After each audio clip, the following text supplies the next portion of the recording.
I was thinking the other day about when we used to have to bond brickwork in properly instead of just straight jointing it with a wall tie or mesh.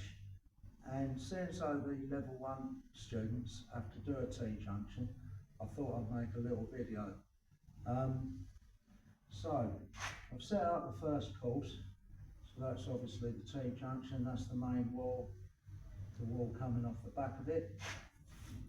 So the way we do it is, got my cuts here, so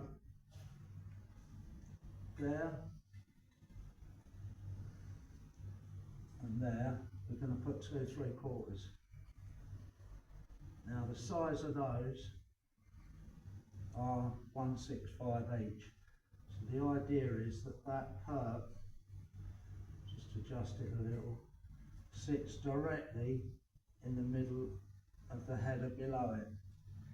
So if you do the cuts opposite so that the cuts actually meet, you'll have a good end there and a good end there. That won't be seen because that brick coming off it will cover that ragged joint.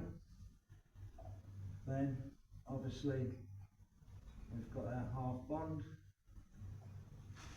put that on there. So that looks quite neat. And then obviously the third course repeats what we had on the first one.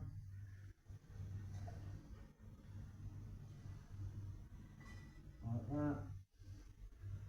So we've got the nice half bond. I always thought it looked a little bit ugly, but if it's done neatly, it can actually look alright. So that's just a standard T-junction with just 4-inch skins, and then we'll go on to bonding in, for example, like a garage pier, instead of just butting it with wall ties with a straight joint. So while we're at it, best way to cut 3/4, if you've got a concrete block kicking about, mark it obviously, hang the waste right over the edge of the concrete block. So I'm doing a 150 here, so mark that 150. Like I said, the waste is hanging directly over the edge of the block, and then hopefully it's just a case of, should do it with one sharp crack. There you go, nice clean cut. So the other thing we used to bond in was 9-inch garage piers. So obviously now all they do, straight joint up there. They might not even bother cutting 2 bats every course. They might just fake a joint, just sit the fake joint out and stack bond it. But the way we used to do it was, so that's the first course.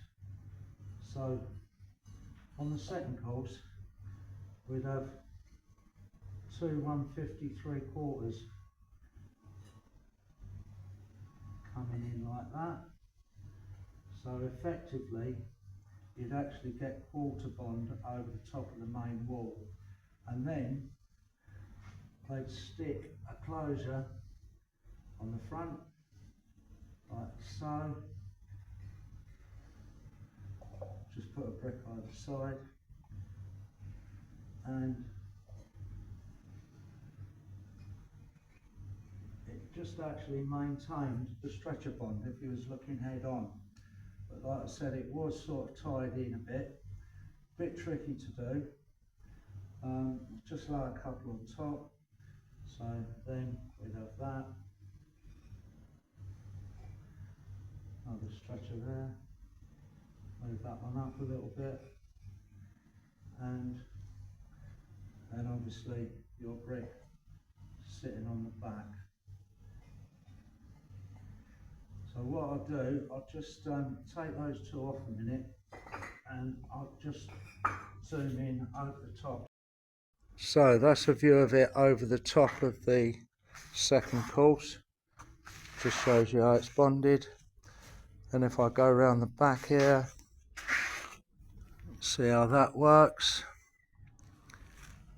And that's the way we used to do it. Thanks for watching, guys. Please feel free to like, subscribe, comment and share. Thanks a lot.